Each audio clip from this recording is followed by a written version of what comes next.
आज इस समय जब हम नेतृत्व के विषय में अध्ययन करने के लिए दोबारा इकट्ठा हुए हैं, तो आइए हम उस भाग की ओर बढ़ेंगे जहाँ से हम मनन कर रहे थे। నాయకత్వం సంఘ నాయకత్వం విషయంలో మనము నేర్చుకుంటూ ఉండగా గత వారంలో మనము ఈ భాగంలో నేర్చుకుంటూ ఉంటామో అదే భాగం వైపు వెళ్దాము। तिमोथी को लिखी गई पौलुस की पहली पत्री 3रा अध्याय। తిమోతికి రాసిన పౌలు యొక్క మొదటి పత్రిక 3వ अध्याय, उसके पहले 7 वचन हम मनन कर रहे थे। మొదటి 7 వచనాల నుండి మనము నేర్చుకుంటూ ఉన్నాము। उसमें हम फिलहाल के लिए पहले 2 वचन पढ़कर वहीं पर अपना अध्ययन आगे बढ़ाएंगे। మొదటి 2 వచనాలు, ये पहले 3 वचन पढ़ेंगे। మొదటి 3 వచనాలు చదువుకొని మనము ఇక్కడ ముందుకు వెళ్దాం। पहला तिमोथी 3रा अध्याय पहले 3 वचन। ये बात सत्य है कि जो अध्यक्ष होना चाहता है वो भले काम की इच्छा करता है। यह आवश्यक है कि अध्यक्ष निर्दोष और एक ही पत्नी का पति, संयमी, सुशील, सभ्य, अतिथि सत्कार करने वाला और सिखाने में निपुण हो, पियक्कड़ या मारपीट करने वाला न हो, वरन कोमल हो और न झगड़ालू, न धन का लोभी हो। ఎవడైనా అధ్యక్ష పదవిని ఆశించినలా అట్టివాడు దొడ్డ పనిని అపేక్షిస్తున్నాడని మాట నమ్మలేదు। అధ్యక్షుడు వాడు నిందారహితుడును, ఏకప్రతిభుతుడును, మితానుభావుడును, స్వస్థ బుద్ధి గలవాడును, మర్యాదస్తుడు, అతిథి ప్రియుడును, బోధింపదగిన వాడున ఇండి మద్యపాని పుట్టువాడును కాక స్వాతికుడు, మాడని వాడును, ధనాపేక్ష లేని వాడునై। पढ़े गए इस भाग में से हम जो सीख रहे थे उन्हें जल्दी से देखकर आगे बढ़ेंगे। చదువుబడిన భాగంలో నుండి గత వారంలో ఏదైతే నేర్చుకుని ఉన్నామో అది చూసుకొని త్వరగా మనము ముందుకు వెళ్దాము। अब तक जो हमने सीखा, हमने देखा है कि कलीसिया के नेतृत्व में बहुसंख्यक होना बहुत ज़रूरी है। ఇప్పటి వరకు మనం నేర్చుకున్న భాగంలో సంఘ నాయకత్వంలో బహుసంఖ్య ఉండాలి అని మనం గమనించి ఉన్నాం। కమ్ సే కమ్ 2, కనీసము 2 ఉండాలి। हमने इनके शीर्षकों को भी देखा है। వీరి పదవికి ఇవ్వబడిన పేర్లు కూడా మనం చూసి ఉంటిమే। 3 नाम दिए गए हैं, 3 పేర్లు ఇవ్వబడి ఉన్నాయి। एल्डर हिंदी में प्राचीन, తెలుగులో సంఘ పెద్ద। బిషప్ హిందీ में अध्यक्ष, తెలుగులో అధ్యక్షులు। तीसरा पास्टर, हिंदी में रखवाले, चरवाहा, और తెలుగులో కాపరి। तीनों टाइटल या तीनों शीर्षक एक ही व्यक्ति के लिए है। 3 పేర్లు ఒకే వ్యక్తికి చెందినవి। నాయకత్వంలో ఉన్న వారి కోసము ఈ పేరు ఇవ్వబడి ఉన్నది। नेतृत्व में जो है उनके लिए यह नाम दिया गया है। कलीसिया में बिशप्स अध्यक्ष लोग होते हैं। अध्यक्षों के नीचे कलीसिया नहीं होती है। సంఘంలో అధ్యక్షులు ఉంటారు కానీ अध्यक्ष కింద సంఘాలు ఉండవు। हर एक कलीसिया स्वतंत्र कलीसिया है, किसी के अधीनता में नहीं होती है। ప్రతి ఒక్క సంఘము స్వతంత్రమైన సంఘము ఎవరి అధికారం కింద ఉండదు। नेतृत्व की जिम्मेदारी कलीसिया के निर्वाहन के लिए है। నాయకత్వము సంఘ నిర్వహణ కోసము। परिवार में పతి, సంఘంలో కుటుంబంలో భర్త, सिर है, तने सिरसु। इसका मतलब पति पत्नी परमेश्वर की दृष्टि में कौन महत्व है? దేవుని దృష్టిలో భార్య భర్తలో ఎవరు ప్రాముఖ్యంగా ఉన్నారు? दोनों समान है। परमेश्वर की दृष्टि में दोनों समान है। लेकिन जब परिवार को चलाने की बात आती है तब परमेश्वर के द्वारा दी गई व्यवस्था के अनुसार जिम्मेदारी पति की है, सहायता करने की जिम्मेदारी पत्नी की है। కుటుంబమును పాలిస్తున్నప్పుడు ఆ అధికారము, ఆ బాధ్యత భర్తకి ఇవ్వబడి ఉన్నది। భార్య అతనికి సహకార్యము చేయాలి, सहकరించాలి। ये बहुत प्रमुख बातें हैं। कलीसिया में सभी विश्वासी एक समान है। సంఘంలో ప్రతి ఒక్క విశ్వాసి సమానంగా ఉన్నారు। मैं इवेंजलिस्ट हूँ तो मैं आप लोगों के सिर के ऊपर बैठ के नाचूंगा, ऐसा नहीं चलेगा। मैं भी कलीसिया में एक विश्वासी।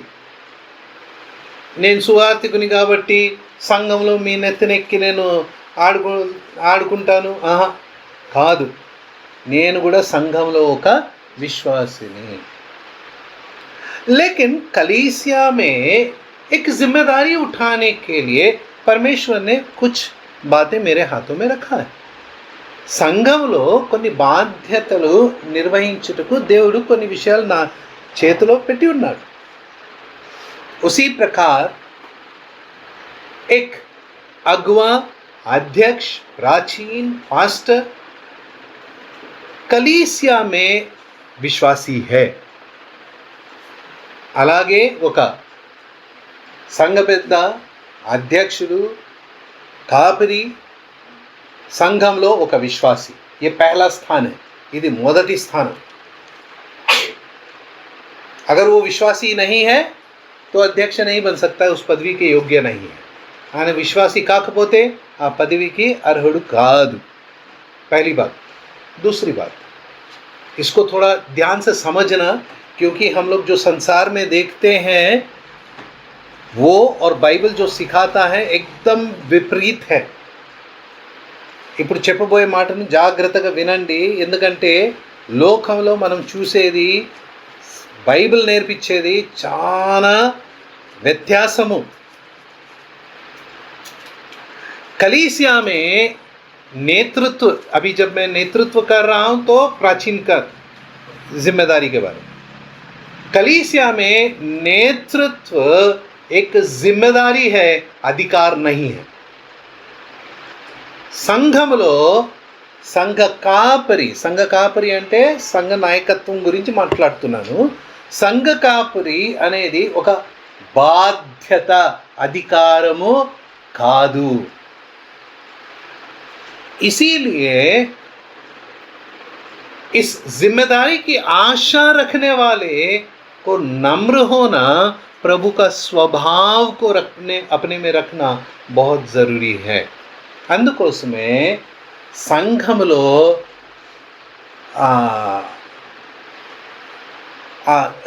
వినమ్రత, అలాగే ప్రభు యొక్క స్వభావము ఉంచుకోవడము చాలా అవసరం ఉన్నది। एक वचन मैं जल्दी से पढ़कर वापस आना चाहूँगा। पहला पत्रस 5वां अध्याय ఒక వాక్యం మీకోసం చదివి నేను మళ్ళీ తిరిగి రావాలి। पहला पत्रस 5वां अध्याय, మొదటి పేతురు 5వ అధ్యాయము। और इस वचन को सभी अपने बाइबल में अंडरलाइन करना, हो सके तो कलर स्केच पेन से उसको మార్క్ कर लेना। వీలైతే దీన్ని అండర్లైన్ చేయండి, కలర్ స్కెచ్ పెన్తో కూడా మార్క్ చేసుకోండి। पहला पत्रस 5वां अध्याय और उसका हम 3रा वचन पढ़ेंगे। మొదటి పేతురు 5వ అధ్యాయం 3వ వచనం, जो लोग तुम्हें सौंपे गए हैं उन पर अधिकार न जताओ, वरन झुंड के लिए आदर्श बनो। మీకు అప్పగింపబడిన వారిపైన ప్రభులైనట్లుండక మందకు మాదిరిగా ఉండుడి। ए उठ, ए बैठ, इधर आ, उधर आ, ये कर, वो कर। इसके लिए प्रभु ने तुम्हें नहीं खड़ा किया है। ले కూర్చో, ఇట్రా, అటుపో, ఇది చెయ్యి, అది చెయ్యి, దానికోసం కాదు దేవుడు మిమ్మల్ని ఎంచుకునింది. వచన్ बहुत ही స్పష్ట है. వాక్యం చాలా తేటగా చెప్తూ ఉన్నది. అధికారణ జతావు, ప్రభువులై ఉండద్దు. झुंड के लिए आदर्श बनो, మందకు మాదిరిగా ఉండాలి. దేవుని వాక్యం సెలవిస్తుంది. इसीलिए इन बातों को बहुत ध्यान से हमें सीखना ज़रूरी है. కాబట్టి ఈ విషయాలు చాలా జాగ్రత్తగా నేర్చుకోవాలని నేను చెప్తున్నాను. ठीक है. तिमोथी के पहले अध्याय के 3 वचन में हमने कुछ बातों को देखा था. సరే, తిమోతికి రాసిన మొదటి పత్రిక 3వ అధ్యాయంలో కొన్ని అంశాలు మనం చూసుకొని ఉంటివి. पहले वचन में हमने देखा कि अध्यक्ष जो होना चाहता है भले काम की इच्छा करता है. మొదటి వచనంలో మనం చూసుకొని ఉంటిమి, ఎవడైనను అధ్యక్ష పదవిని ఆశించిన ఎడల అటివాడు దొడ్డ పనిని అపేక్షించుచున్నాడు. ये भला काम है, ఇది దొడ్డ పని. ఎందుకు, क्यों ये भला काम है, ఎందుకు ఇది దొడ్డ పని? इसके विषय में पहली बात हमने देखा था कि यह ईश्वरीय कार्य है. మొట్టమొదటి విషయము మనం చూసుకొని ఉంటిమి, ఇది ఎందుకు దొడ్డ పని అంటే ఇది దైవికమైన పని. परमेश्वर के द्वारा दिया गया जिम्मेदारी है, దేవుని ద్వారా ఇవ్వబడిన బాధ్యత.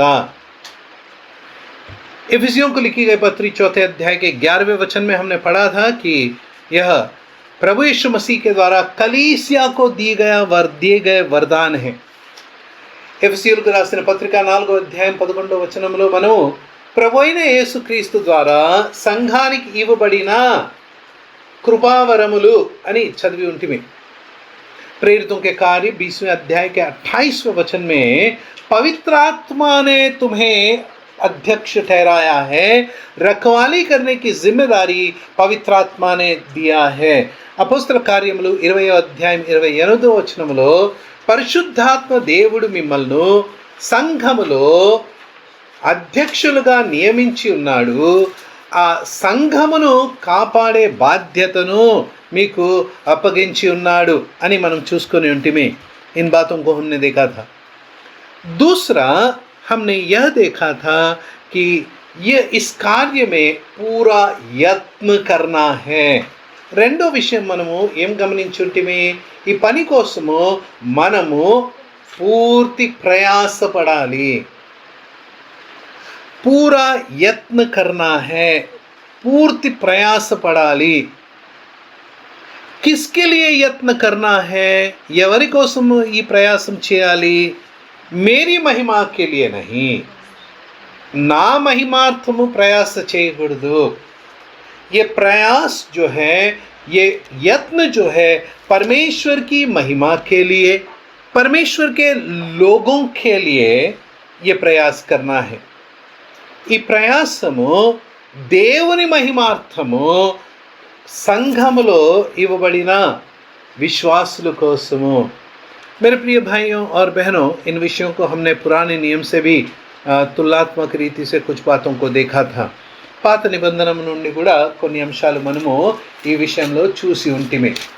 ठीक है. अब तीसरी बात की ओर आना चाहता हूँ. మూడో విషయంను మీ ఎదుట ఉంచాలని ఆశిస్తున్నాను.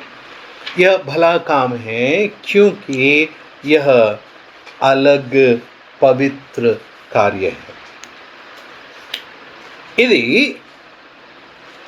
దొడ్డ పని, ఎందుకంటే ఇది ప్రత్యేకింపబడిన పరిశుద్ధమైన పని.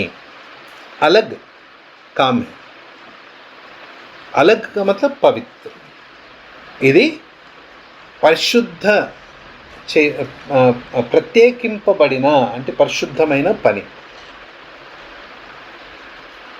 संसार में बाकी कामों की तरह यह काम नहीं है. లోకంలో మిగతా పనుల వలె ఈ పని కాదు. कुछ काम हम अपने रोजी रोटी के लिए करते हैं. కొన్ని పనులు మనము మన పాలన పోషణ కోసం చేస్తూ ఉంటాము.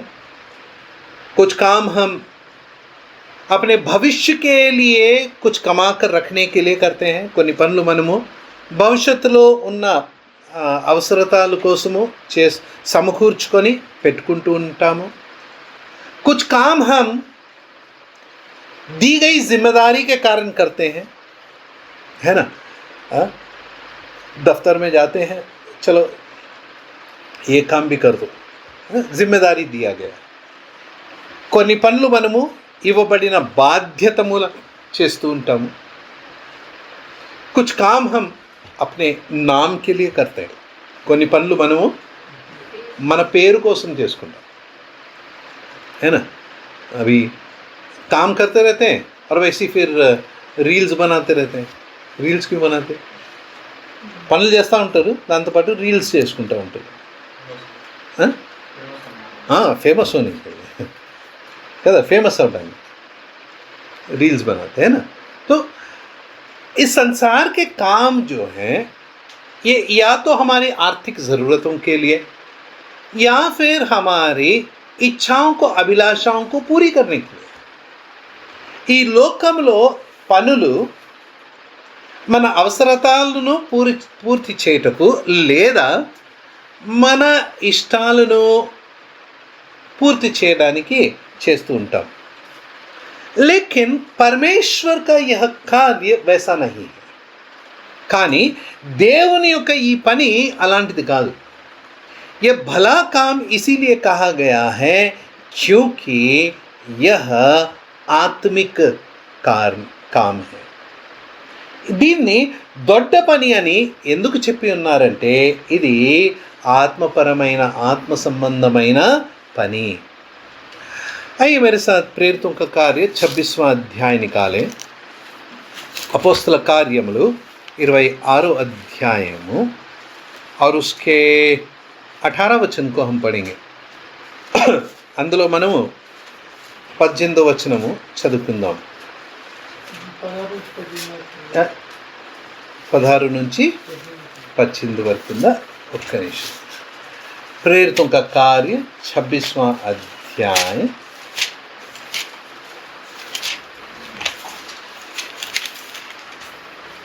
तेलुगु में 16 वचन से आगे है, तो उसको मैं बताता हूँ कहाँ से पढ़ना है. ठीक है, पहले हम हिंदी में पढ़कर देखते हैं. हिंदी में చూడండి ఎలా ఉంది. कि तू उनकी आंखें खोले कि वे अंधकार से ज्योति की ओर, शैतान के अधिकार से परमेश्वर की ओर फिरें, कि पापों की क्षमा और उन लोगों के साथ जो मुझ पर विश्वास करने से पवित्र किए गए हैं मीरास पाएं. చదివేయండి బ్రదర్, మళ్ళీ చూసుకుందాం. చదువు. నువ్వు నన్ను చూచి ఉన్న సంగతిని కూర్చు, నేను నీకు కనబడబో సంగతిని కూర్చు, నిన్ను పరిచారకునిగాను సాక్షిగాను నియమించుటకై కనబడి ఉన్నాను. నీవు లేచి నీ పాదములు మోపి నిలుపుము. నేను ఈ ప్రజల వలనను అన్యజనుల వలన హాని కలుగుకుండా నిన్ను కాపాడగలను. వారు చీకటిలో నుండి ఎలుగులోని. ఇక్కడి నుంచి మార్క్ చేసుకోండి. अच्छा, 16 वचन ఎక్కడి నుంచి ఎక్కడి వరకు ఉంది చూడండి. 16 वचन में तेलुगु में बताता हूँ कहाँ से कहाँ तक है. నీవు నన్ను చూచి ఉన్న సంగతిని గూర్చి అక్కడి నుంచి నియమించుటకు కనబడి ఉన్నాను. కనబడిందా బ్రదర్?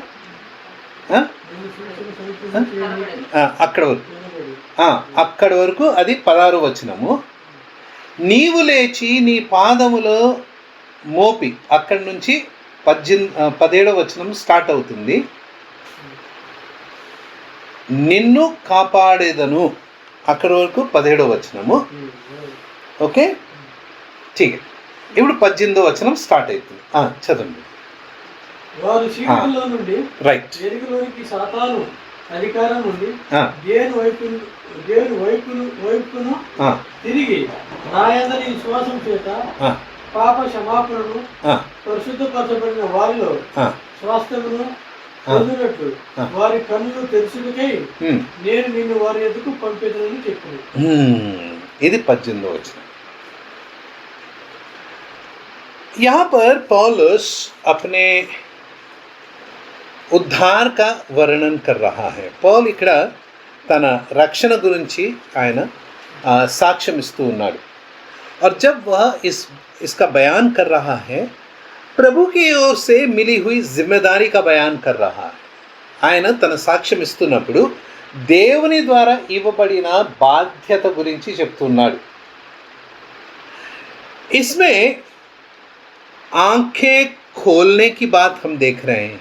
ఇక్కడ కన్నులు తెరవబడే విషయాలను చూస్తున్నాం. अंधकार से ज्योति की ओर आने की बात हो रही है. చీకటి నుండి వెలుగులోనికి రావడాని విషయంలో గమనిస్తున్నాం. शैतान के अधिकार से परमेश्वर की ओर फिरने की बात है. సాతాను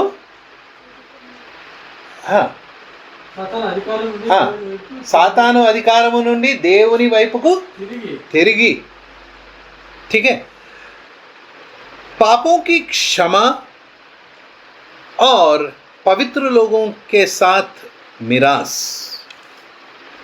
పాప క్షమాపణ అలాగే పరిశుద్ధులతో పాటు స్వాస్థ్యం పొందుటకు. यदि आप ध्यान दें इन बातों में, उद्धार और उद्धार के बाद की यात्रा के विषय में, कलीसिया में जो जिम्मेदारियां हैं उसके विषय में देख रहे हैं. ఇక్కడ రక్షణ తర్వాత సంఘంలో ఏ పని జరగాలనో దాని గురించి చూస్తున్నాం. यहाँ पर आंखें खोलने अर्थात उद्धार पाने. अब जिसने आंखें खोला है वो कहाँ है? अंधकार में है, मतलब उसको कुछ मालूम नहीं है. सुसमाचार का उसने प्रकाश पाया है लेकिन आगे का उसको कुछ मालूम नहीं है. अब उसे अंधकार से निकाल कर कहाँ लाना है? ज्योति में लाना है, मतलब परमेश्वर के ज्ञान में उसे सिद्ध करना है. చీకట్లో ఉన్నాడు, రక్షణ పొందినాడు, ఇప్పుడు వెలుగులో రావాలి కదా, దేవుని విషయాలు అన్నీ నేర్చుకోవాలి కదా, వెలుగులో రావాలి. शैतान के अधिकार से परमेश्वर की ओर फिरना. సాతాను అధికారం నుండి, బంధకం నుండి దేవుని వైపు తిరగట అంటే उद्धार पाने के बाद क्या हमारा स्वभाव बदल गया? రక్షణ పొందిన తర్వాత మన స్వభావం మారిపోయిందా? अभी भी वो शैतान के वो स्वभाव, पुराना स्वभाव हमें है ना? ఇప్పుడు కూడా ఆ పాత స్వభావం మనలో ఉంది కదా కదా, वो सब हटाना है ना, तभी हम परमेश्वर की ओर. वहाँ से यहाँ एक यात्रा है, అక్కడి నుంచి ఇక్కడి వరకు ఒక యాత్రగా మనం చూస్తున్నాం. जो पापों की क्षमा पाए हैं पवित्र लोगों के साथ मिरास पाएंगे. పాప క్షమాపణ పొందిన వారు పరిశుద్ధులతో స్వాస్థ్యము పొందుతారు. यहाँ पर उस मिरास की ओर, उस मिरास की आशा, उस मिरास का जो इंतज़ार है वो कलीसिया में सिखाना है, उस ओर ले जाना है. ये वो एक जिम्मेदारी हम देख रहे हैं. ఇక్కడ రక్షణ పొందిన తర్వాత పరిశుద్ధులతో పాటు ఆ స్వాస్థ్యము గురించి మనము నేర్చుకుంటూ ఉన్నాము. ఆ స్వాస్థ్యము మనము పొందాలి, దానికోసం ఒక నిరీక్షణ ఉండాలి, వేచి ఉండాలి అనే మాట మనం ఇక్కడ చూస్తున్నాము. ये काम किस लिए दिया है परमेश्वर ने? ఈ పని ఎందుకు ఇచ్చినాడు? సంపాదన కోసం ఇచ్చినాడా? कमाई के लिए दिया है क्या ये जिम्मेदारी? नहीं. नाम कमाने के लिए दिया है क्या? పేరు సంపాదించేదానికి ఇచ్చినాడా? లేదు. फिर किस लिए दिया है? प्रभु यीशु मसीह ने चेलों के पैर धोते हुए क्या कहा? मैं गुरु होकर तुम्हारे पैर धो रहा हूं तो तुम भी ऐसा ही करो. ప్రభువైన యేసుక్రీస్తు శిష్యుల పాదాలు కడుగుతూ ఏం చెప్పినాడు? నేను మీకు గురువు అయినప్పుడు, ఇలా చేస్తున్నప్పుడు మీరు ఇలా చేయండి. एक अगुवे की जिम्मेदारी कलीसिया के विश्वासियों का पैर धोना है. ఒక సంఘ పెద్ద బాధ్యత ఏమిటంటే సంఘంలో ఉన్న విశ్వాసుల యొక్క కాలు కడగడం. और वही जिम्मेदारी एक सुवार्ता प्रचार सुसमाचार प्रचारक का भी है. అదే బాధ్యత ఒక సువార్థికునిది కూడా. प्रभु ने पैर धोया मतलब पानी से पैर धोया, वैसे हम भी पानी से पैर धोना है क्या? यहाँ पे కాలు కడగడం అంటే ప్రభు నీటితో కాలు కడిగినాడు కాబట్టి మనం కూడా నీటితో కాలు కడగాలి అని ఉందా? నై. फिर क्या है उसका अर्थ? దాని అర్థం ఏమిటి? प्रभु ने कहा अगर मैं तुम्हारे पैर नहीं धोऊंगा तो तुम्हारी मेरे साथ सहभागिता नहीं है. ప్రభు ఏం చెప్పినాడు? నేను మీ కాలు కడగకపోతే నాకు మీకు సహవాసము ఉండదు అని. పత్రస్ ने क्या कहा? ऐसी बात है तो मुझे पूरा नहला दे. పేతురేమన్నాడు? అటైతే నన్ను పూర్తిగా స్నానం ఇప్పించు. प्रभु ने क्या कहा? जो एक बार नहा लिया उसको दोबारा नहाने की ज़रूरत नहीं है, अभी केवल पैर धोना काफ़ी है. ప్రభు ఏం చెప్పినాడు? ఒకసారి స్నానం చేసుకున్న తర్వాత మళ్ళీ స్నానం చేసుకునే అవసరం లేదు, పాదాలు కడుక్కుంటే చాలు. నహానే కా మతలబ్ ఉద్ధార్ హై. స్నానం అంటే అక్కడ రక్షణ, బాప్తిస్మం కాదు, बैप्टिज्म नहीं है उसका. पैर धोने का मतलब है प्रतिदिन के चाल चलन में पवित्रता. కాలు కడుక్కోవడం అంటే ప్రతిదినము పరిశుద్ధత. पवित्रता का मतलब क्या है?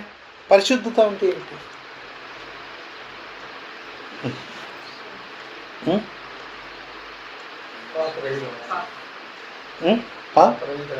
पाप रहित रहना. पाप रहित रहना ठीक है, ठीक है. ओके, सारे पवित्रता का मतलब है ప్రభు యేసు మసీహ్ का స్వభావ ధారణ करना.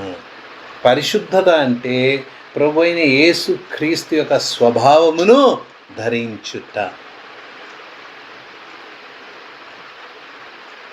एक अगुवे की जिम्मेदारी है कि वो देखे मेरे कलीसिया में विश्वासियों ने प्रभु यीशु मसीह के स्वभाव को पहना है या नहीं.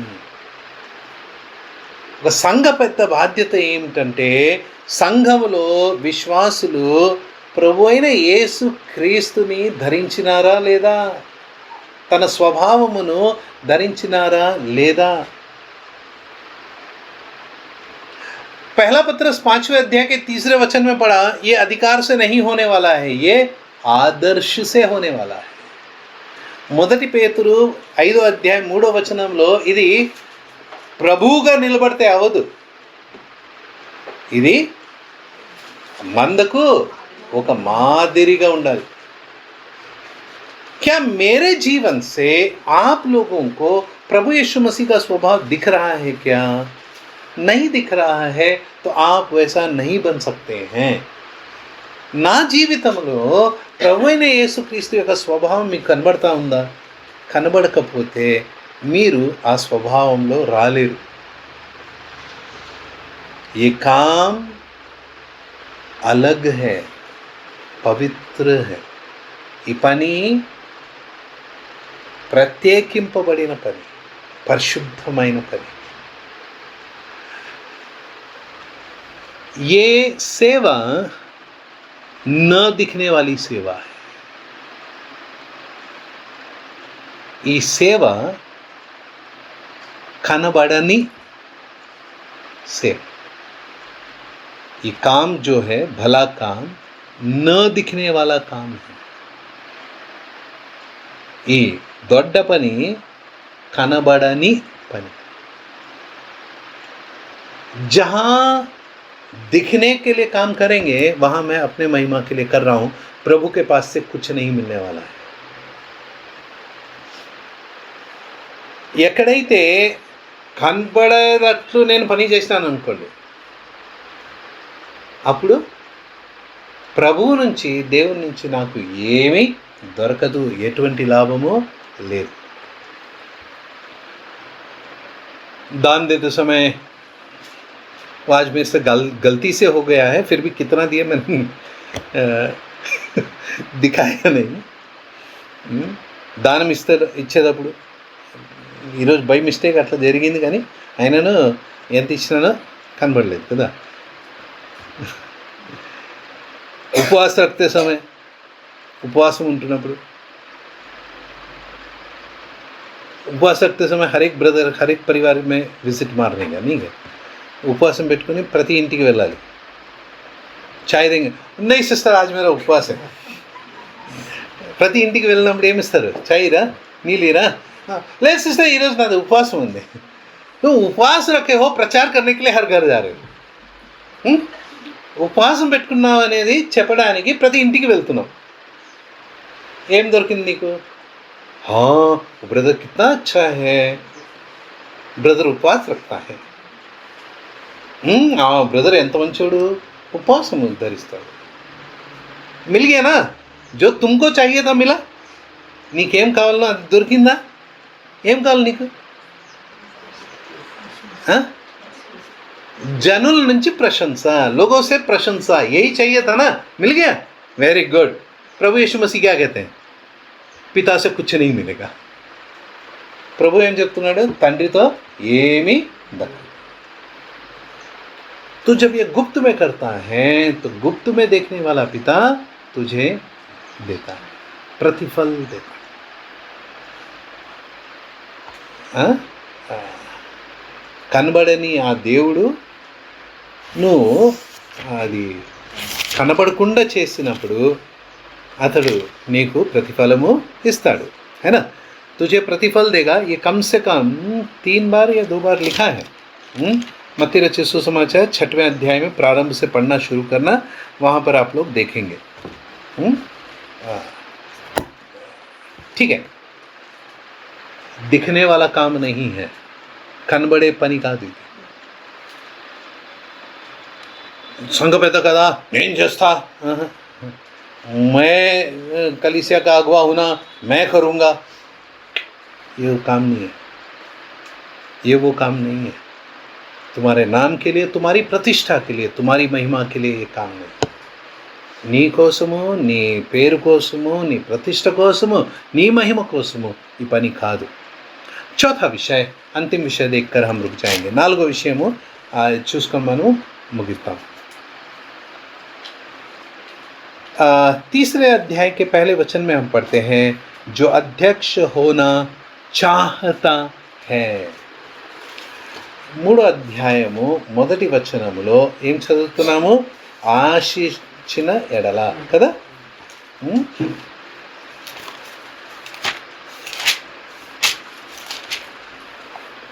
ఎవడైనాను అధ్యక్ష పదవిని ఆశించిన ఎడల,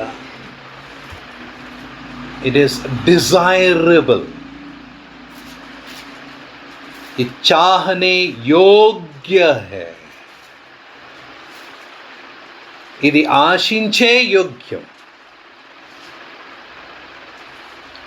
पॉलिटिक्स में जाएंगे तो लोग बोलेंगे हम कॉरपोरेटर बनना चाहते हैं, फिर हम एमएलए बनना चाहते हैं, एमपी बनना चाहते हैं, फिर हम बोलेंगे हम प्रधानमंत्री बनना चाहते हैं.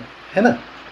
పాలిటిక్స్లో వెళ్ళామంటే మేము కార్పొరేటర్ అవ్వాలనుకుంటాం. కార్పొరేటర్ అయిపోతే ఎమ్మెల్యే, ఎమ్మెల్యే అయిపోతే ఎంపీ, ఎంపీ అయిపోతే ప్రధానమంత్రి అవ్వాలని. ऐसी संसार की आशा కదా, लोक आशలు पॉलिटिक्स में है ना. वही अगर नौकरी के विषय में देखेंगे तो ఉద్యోగం విషయంలో చూసినామంటే ప్రమోషన్ చెయ్యనా, ప్రమోషన్ కావాలి కదా. ఇప్పుడు పనికి చేరినాను, काम पे लग गया, अभी मुझे क्या बनना है? सुपरवाइज़र बनना है. सुपरवाइज़र के बाद जूनियर मैनेजर, उसके बाद सीनियर मैनेजर, उसके बाद फ्लोर मैनेजर वगैरह वगैरह.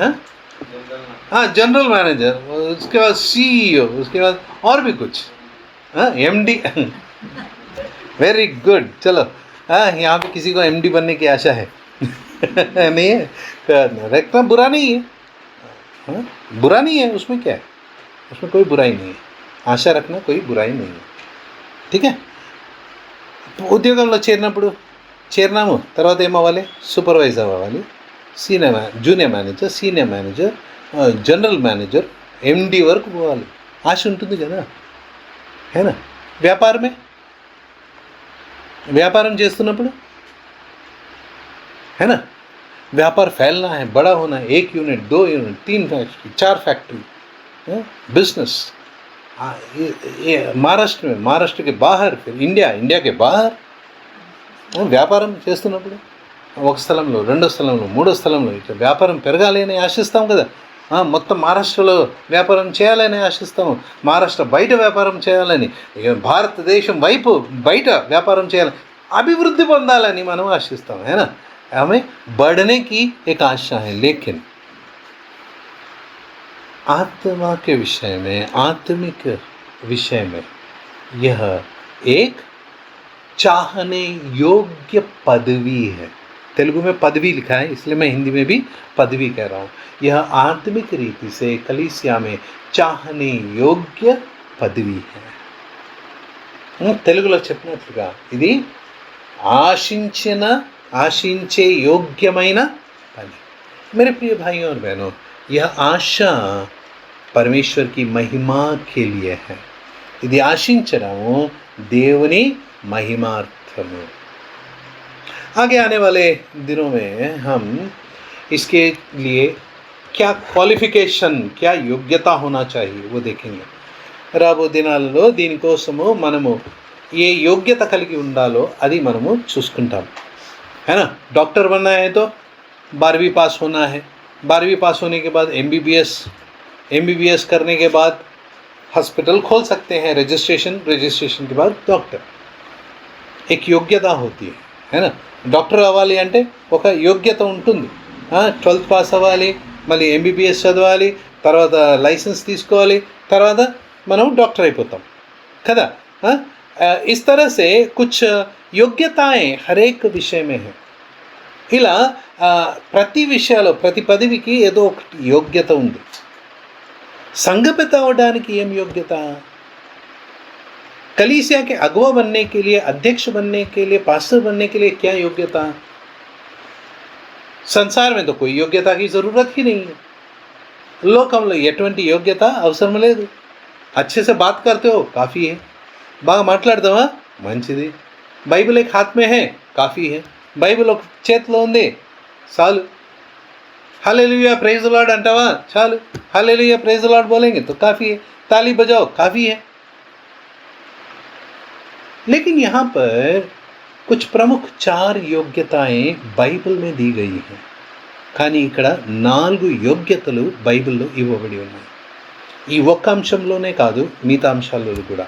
केवल इस भाग में नहीं, और भी कई भाग हैं, उन सभी को हम देखने वाले हैं. 4 योग्यताएं. सबसे पहले वैयक्तिक चरित्र. అన్నిటికన్నా ముందు నా వ్యక్తిగత చరిత్రం. उसके बाद मेरे परिवार का चरित्र. తర్వాత నా కుటుంబం యొక్క చరిత్రం. तीसरा నేను చెప్పేయండి, చదివేస్తావే, ఇక్కడ రాయలేదు, నేను ఇక్కడేం రాయలేదు. तीसरा वचन शिक्षा का चरित्र, वाक्य निपुणता एक चरित्र. और चौथा अनुभव, नालगोदी अनुभवम. इन सभी बातों को हम विस्तार से देखने वाले हैं. परमेश्वर हमारी सहायता करे कि इन बातों को देखते समय इन अंशों को हम बहुत गंभीरता के साथ देखें. ఇవన్నీ మనం నేర్చుకుంటున్నప్పుడు దేవుడు మనకు సాయం చేయను కాక, జాగ్రత్తగా, బాధ్యతగా వీటిని మనము నేర్చుకుందాము.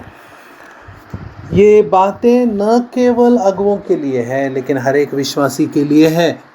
ఇవి కేవలము అధ్యక్షుల కోసం కాదు, కానీ ప్రతి ఒక్క విశ్వాసి కోసం. కాబట్టి ఈ విషయాలు మనం గంభీరంగా నేర్చుకోవాలని నేను ఆశిస్తున్నాను. इसीलिए मैं आशा करता हूँ कि हम इन बातों को बहुत ही गंभीरता के साथ देखेंगे. आज हमने देखा है कि अध्यक्ष होने की चाहत रखना एक भला काम है. ఈరోజు మనము నేర్చుకున్న మాట ఏంటిది? अध्यक्ष पदविని ఆశించడము ఒక దొడ్డ పని. ये भला काम क्यों है? इसके 4 बातों को हमने देखा है. ఇది దొడ్డ పని ఎందుకని 4 విషయాలు మనము చూసింటివి. महिमा, आदर, गौरव, सम्मान प्रभु यीशु मसीह के मधुर और मीठे नाम में परमेश्वर पिता को मिले. आमीन.